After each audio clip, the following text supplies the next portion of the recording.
Hello everyone, welcome to NIR-AKAR. This is Sagar. Today we are going to draw a very basic representation of what we call as Shiva and Shakti. In normal terms, we can call it the union of the divine man and the divine feminine. So I really wanted to give it a very basic, very rough look with a lot of line weight that we can see. Um, I didn't expect it to be a very polished art piece, but at the same time, I also wanted to give it a finished look.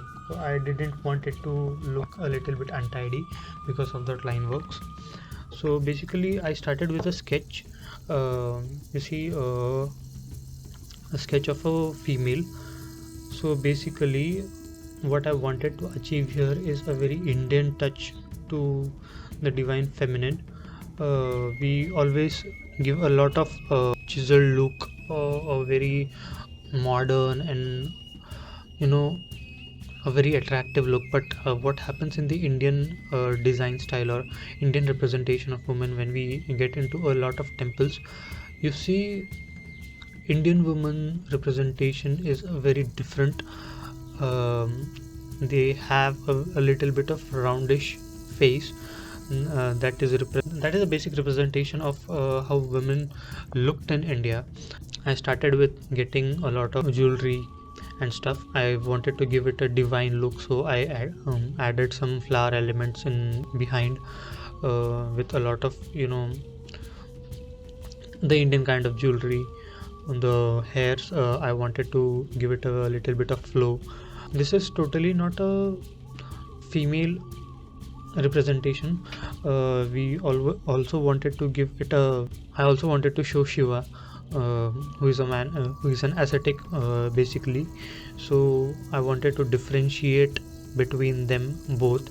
We can differentiate them both, but we cannot, you know, show them differently. They are basically one single being. That is the representation of Shiva and Shakti, the Ardhanareshwara group, in which Shiva and Parvati cannot be differed, but their personalities, their characters are very different from each other.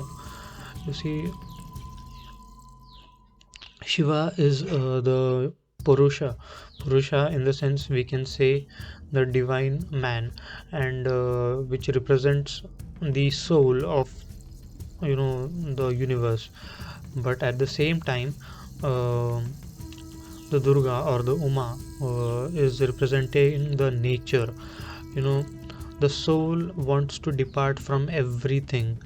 It wants to detach itself from everything.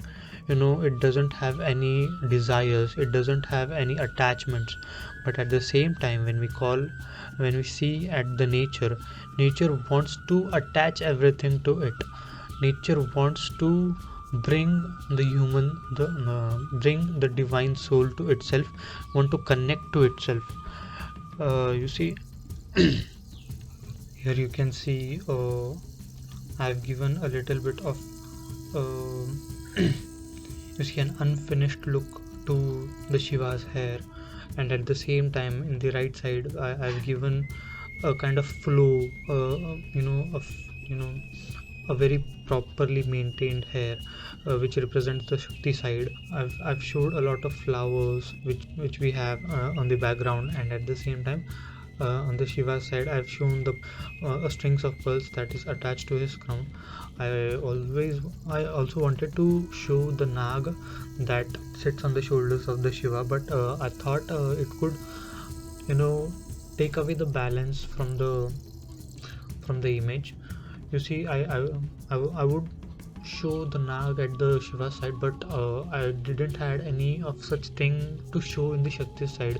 So to balance it out, I added Nag to the crown of the Shiva, and at the background we can also see the Kirti Mukha.